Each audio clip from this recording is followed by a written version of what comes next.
Je m'appelle. Disons, appelons-moi Sylvie. Et je vais vous raconter une histoire. Une histoire qui, je l'espère, trouvera un écho en vous, si vous avez déjà senti le poids d'une malédiction familiale, si vous avez déjà aimé quelqu'un au-delà de toute raison, si vous avez déjà été confronté à l'inimaginable. Je vais vous raconter l'histoire de mon fils, de mon mari, et de la vie que nous avons construite, puis presque perdue. Si cette histoire vous parle, j'apprécierais votre soutien, un j'aime aide les autres à la trouver. Mais avant d'entrer dans le vif du sujet, laissez-moi vous avertir. Ce n'est pas une histoire facile. Elle est remplie de joie, d'amour, mais aussi de chagrin, de peur et de perte. C'est une histoire qui m'a changé à jamais. Et peut-être, elle vous changera aussi. Mais prenons notre temps, car c'est une longue histoire et je veux vous raconter chaque petit détail. Mon enfance a été normale.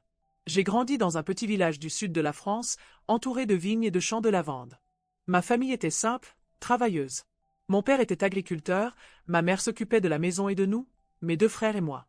Nous n'avions pas grand-chose, mais nous ne manquions de rien. Nous étions heureux.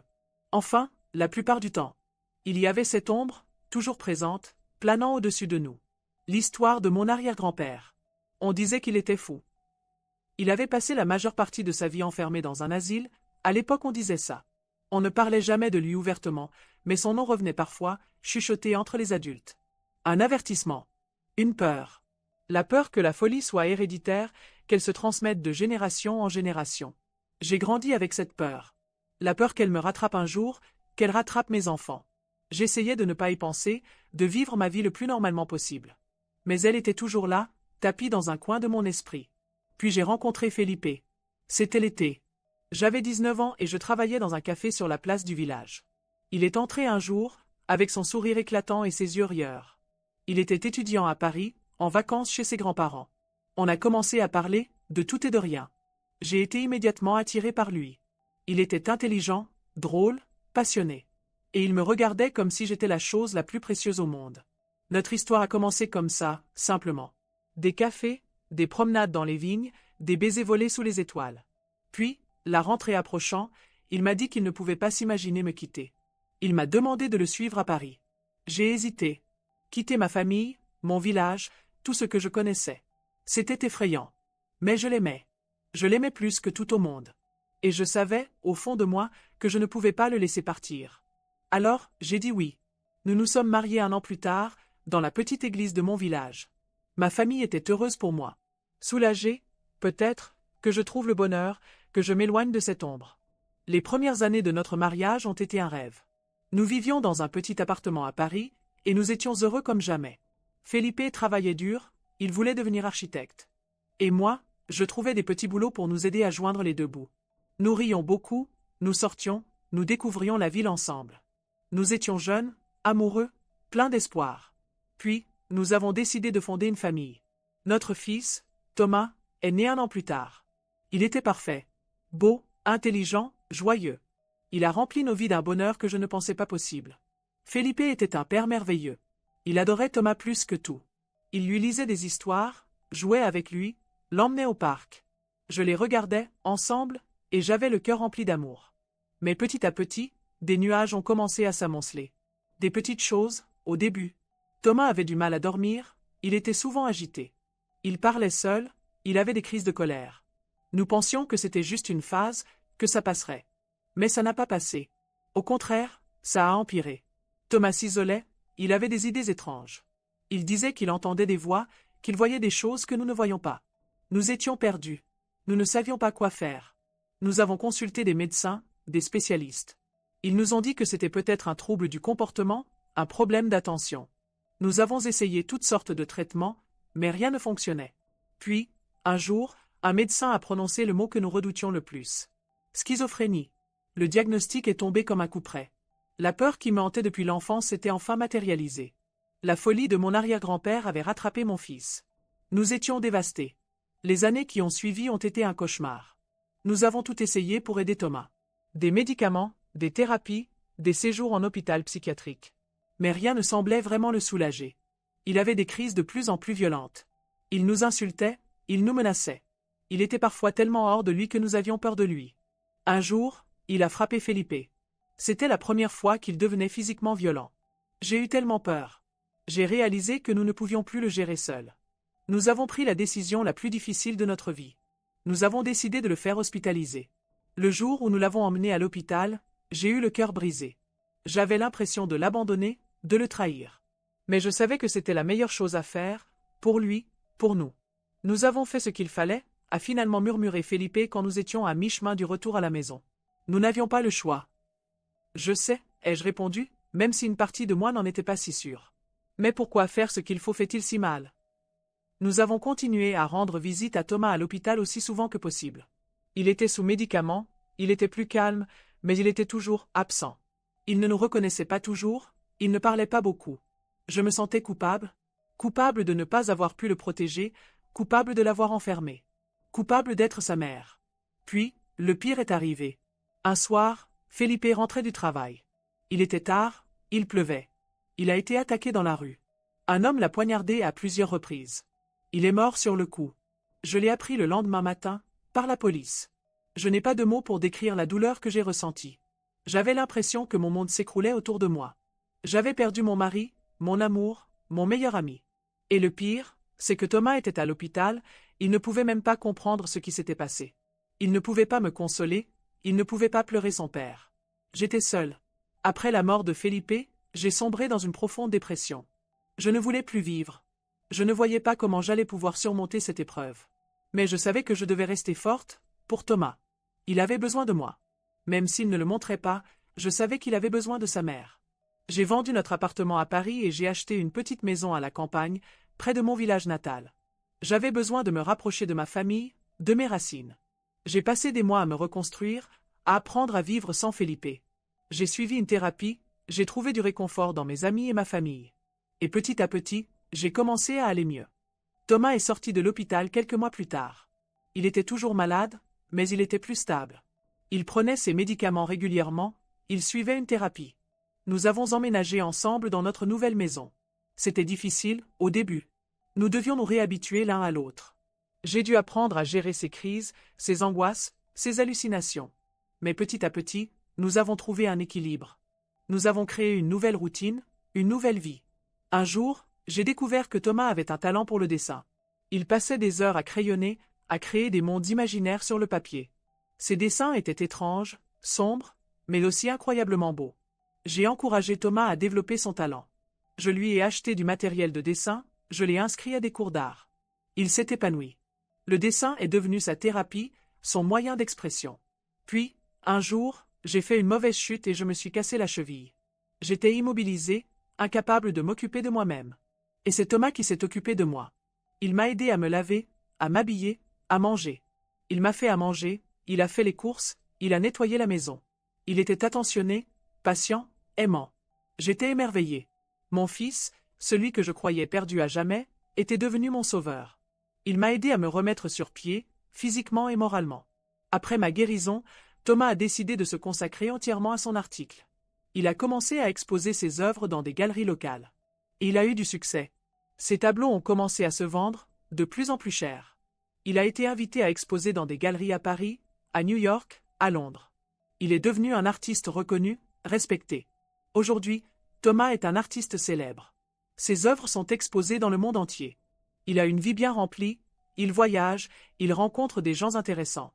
Il est toujours malade, bien sûr. Il prend toujours ses médicaments, il suit toujours une thérapie. Mais il a appris à vivre avec sa maladie. Il a transformé sa souffrance en art. Et moi, je suis fier de lui. Fier de son talent, fier de son courage, fier de sa résilience. J'ai traversé des moments terribles dans ma vie. J'ai perdu mon mari, j'ai failli perdre mon fils. Mais j'ai aussi trouvé de l'amour, de l'espoir, de la joie. J'ai appris que la vie est fragile, qu'elle peut basculer en un instant. Mais j'ai aussi appris que l'amour est plus fort que tout, qu'il peut nous aider à surmonter n'importe quelle épreuve. J'ai accepté mon passé, j'ai pardonné. J'ai trouvé la paix. Je regarde Thomas aujourd'hui, et je vois un homme heureux, épanoui. Je vois un artiste talentueux, un fils aimant. Je vois la fin du cycle. La fin de la malédiction familiale. Cette histoire, c'est la mienne.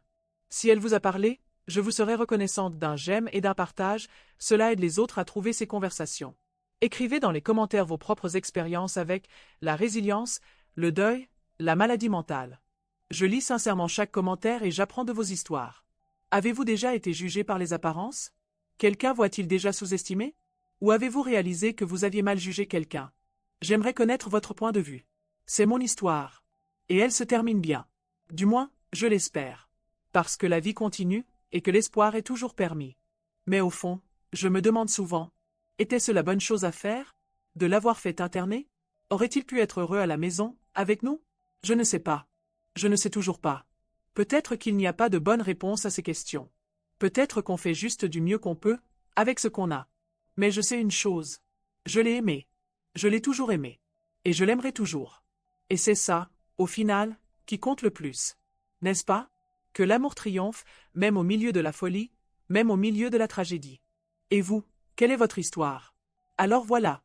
C'était plus long que je ne le pensais, n'est-ce pas? Mais chaque détail comptait. Chaque joie, chaque larme, chaque peur. Tout cela a façonné l'histoire de ma famille. Et je suis reconnaissante de pouvoir la partager avec vous. En espérant qu'elle vous apportera un peu de réconfort, un peu d'espoir, et surtout, un peu d'amour. Alors, merci d'avoir écouté. Et à la prochaine fois. En y repensant, peut-être que ce n'était pas une malédiction du tout. Peut-être que c'était juste, la vie. Avec ses hauts et ses bas, ses joies et ses peines. Et peut-être que la clé, c'est juste d'apprendre à danser sous la pluie. Et mon arrière-grand-père? Je me demande ce qu'il penserait de tout ça. Est-ce qu'il serait fier de Thomas? Est-ce qu'il serait soulagé de voir que la folie peut aussi créer de la beauté? Je ne le saurai jamais. Mais j'aime à penser que oui. Qu'il sourirait, quelque part, en sachant que son héritage n'est pas que de la souffrance. Et Felipe? Mon amour, mon mari. Je sais qu'il nous regarde, de là-haut. Je sais qu'il est fier de Thomas, et de moi. Je sais qu'il est heureux de voir que nous avons réussi à surmonter toutes les épreuves. Il me manque tellement.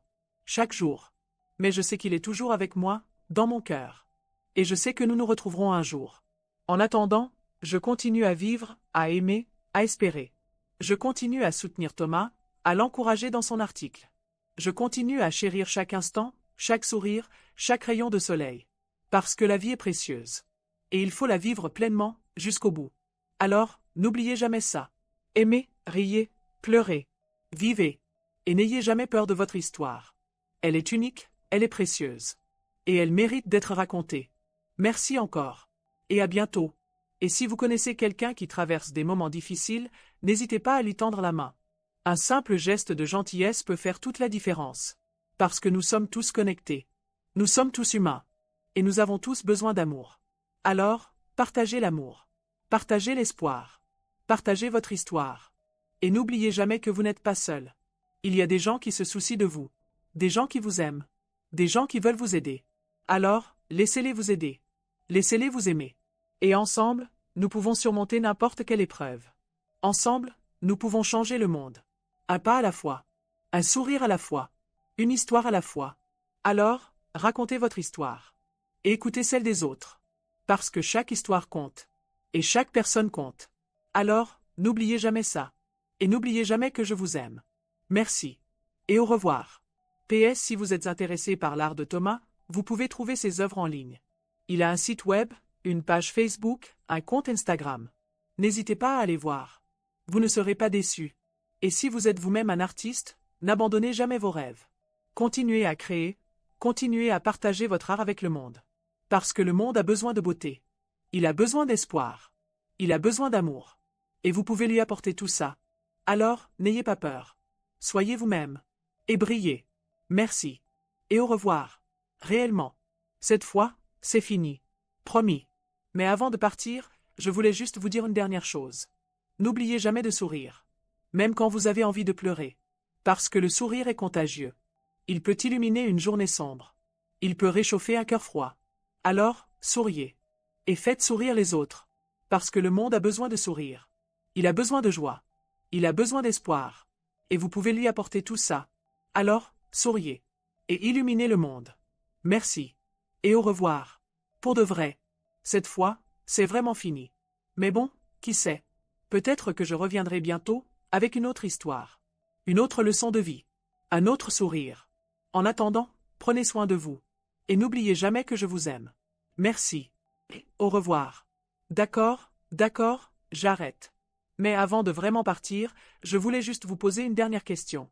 Quelle est la chose la plus importante que vous ayez apprise dans votre vie? Réfléchissez-y. Et partagez votre réponse dans les commentaires. Je suis curieuse de savoir ce que vous pensez. Et peut-être que votre réponse aidera quelqu'un d'autre. Alors, n'hésitez pas. Partagez votre sagesse avec le monde. Parce que nous avons tous quelque chose à apprendre les uns des autres. Et ensemble, nous pouvons devenir plus sages, plus forts, plus aimants. Alors, partagez votre lumière. Et illuminez le monde. Merci. Et au revoir. Bon, là, je crois que j'ai vraiment tout dit. Je n'ai plus rien à ajouter. Alors, je vais vous laisser tranquille. Mais avant de partir, non, je plaisante. Je ne vais pas vous embêter plus longtemps. Je vous promets. Cette fois, c'est vraiment fini. Alors, au revoir. Pour de vrai. Sincèrement. Définitivement. Absolument. Incontestablement. Irrévocablement.